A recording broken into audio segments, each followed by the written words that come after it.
Okay, I got the idea from FFfan. My camera is really almost dead, so I'm gonna make this quick. Um, I'm doing a False Fighters review because it's False Fighters Champions is almost coming out. And I'm gonna talk about this game as if someone has never played it before and hasn't really heard of it. So yeah. Um, the main storyline thing, and I'm not gonna spoil it for you because it really is a great storyline. It's surprising though, because when you first play the game, it doesn't seem like it would be that great, but then it is. Just like suddenly. And so,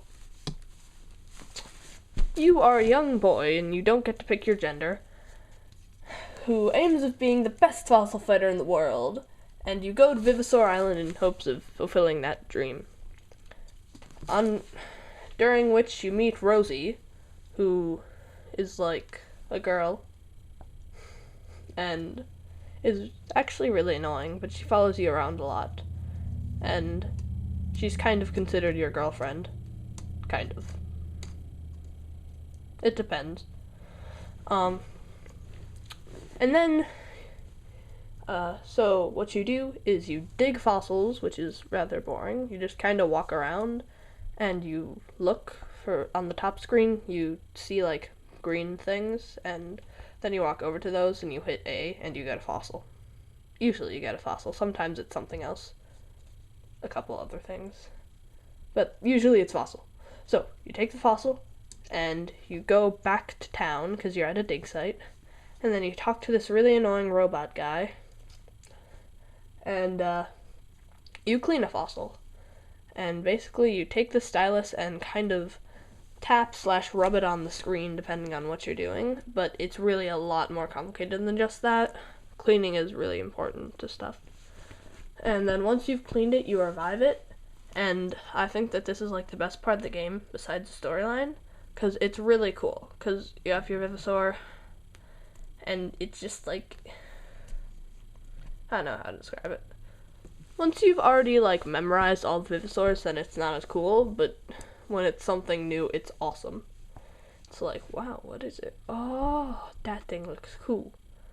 And then battling. Battling is a lot less complicated than Pokemon, but there are 4 zones on each team and 3 Vivisaurs on each team, so it does make a difference.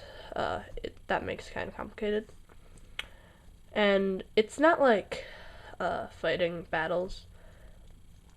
They are turn-based, so you make like a biting movement or something. You select a move, and then the other person flinches.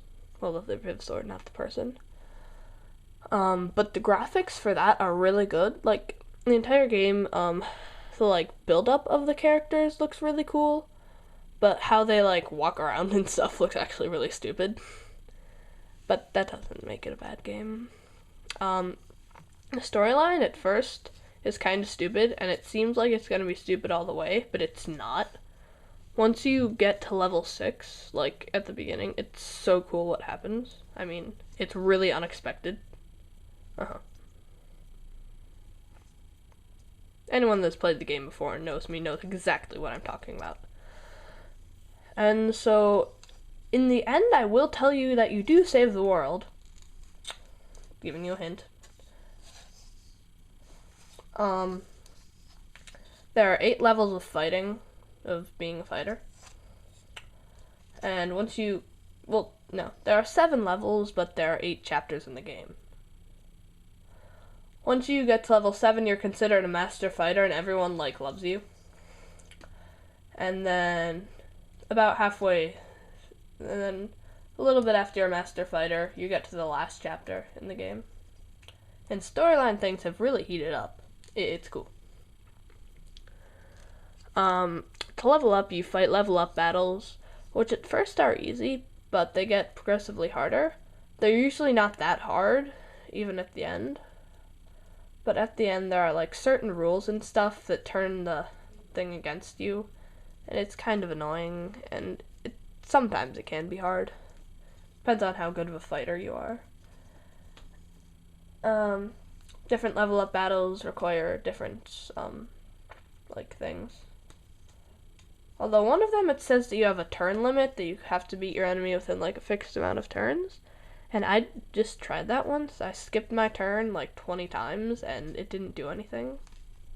Which really annoyed me, because it was like, hey, I want to see what happens.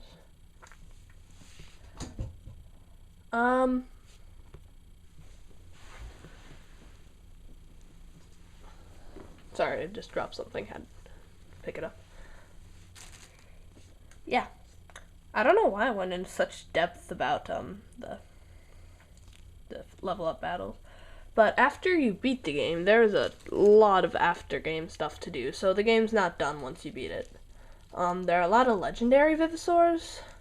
Not all of them are technically better than normal ones, but some of them are really, really, really good. Like, and you can't get them normal ways, because they're Vivisaurs that you wouldn't expect to have in your party. They're important to the storyline, so I'm not going to give much, but they're kind of like,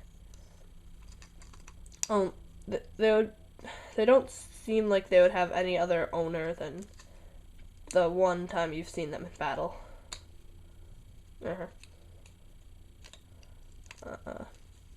After you beat the game, most people, when you fight them, they're all maxed out levels, so you can actually expect some hard fossil battles now once you've beaten it. And this is a really terrible review.